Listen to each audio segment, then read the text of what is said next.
What's happening, gamers? Eric here from the MMG. We're starting a new segment. We're going to talk about news in gaming for the week.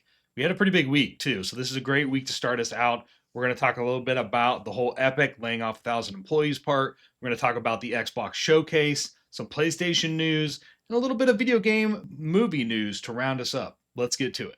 All right, so let's start out the news with the biggest thing that was announced this week, and that is Epic's game axing 1,000 employees. Not a good look, in my opinion. Obviously, there's been a ton of layoffs in the video game industry. Really, for the last 3-4 years, that's all we keep seeing is layoffs, layoffs, layoffs. It sucks. This is twice in the last 3 years that they've done very similar size drops. They dropped 900, I think it was, in 2023. Now, if we look at total population, it's not a large percentage of their staff, but you don't want to see anybody lose a job, so it sucks, especially with the success of Fortnite. Now, the CEO, Tim Sweeney, did say that declining Fortnite engagements was the reason for this. I mean, 2025 seemed like an amazing year for Fortnite for me. They had some really good collaborations. So I don't really know how it's possible, but I don't have their financial numbers. So, they do what they want to do. They also announced that they're going to drop several of the games in their systems. Rocket Racing, Ballistic, Festival Battle, all that is shutting down. Horizon Chase titles are being pulled from the digital store as well. So some bad news there.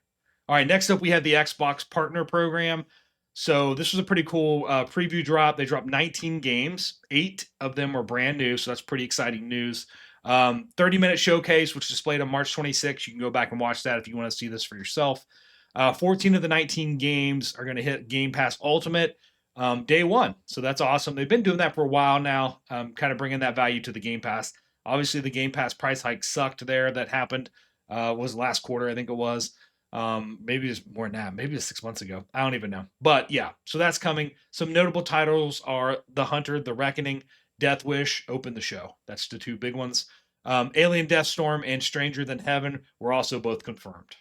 All right, on the PlayStation side of things, not great news in my opinion. So there's been reports of some wildly different pricing for identical games in different areas, different regions. Don't really know what's going on there. Sony has not confirmed or denied it. So it'll be interesting to see what happens and what becomes of that. So also the really bad news is, well, your PlayStation 5, which is what, 5 years old at this point, maybe more than that, is now going to be actually more expensive to buy.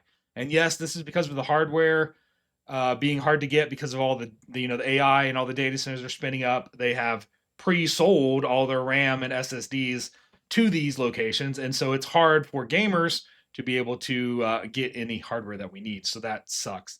All right, next up we have Pokemon news. Pokemon Champions has been confirmed. This is exciting, and it's coming April 8th on the Switch. So not long to wait on that. That's really cool. It's going to be free to start, and it's going to launch on Switch and mobile. Will be coming, but they didn't announce a date yet, so we'll have to wait to see when that's going to happen. This is going to focus on pure competitive battling, so we'll see how that goes. No story mode though, which is, I don't know. Is that good or is that bad? I don't know. We'll see. Not all 1,000 plus Pokemon at launch. I don't think they gave us a number. I mean, that's fine as long as they have a good number and it's not like 4 Pokemon you get a battle with, right? But we'll see. I think this might have potential to be a serious esport title, but we'll see. Who knows? Next up, we have some game news in the film industry. Glen Powell has been cast as Fox McCloud in the new Star Fox movie, so that's pretty cool. Top Gun Maverick actor that he's going to take the lead voice role in the film.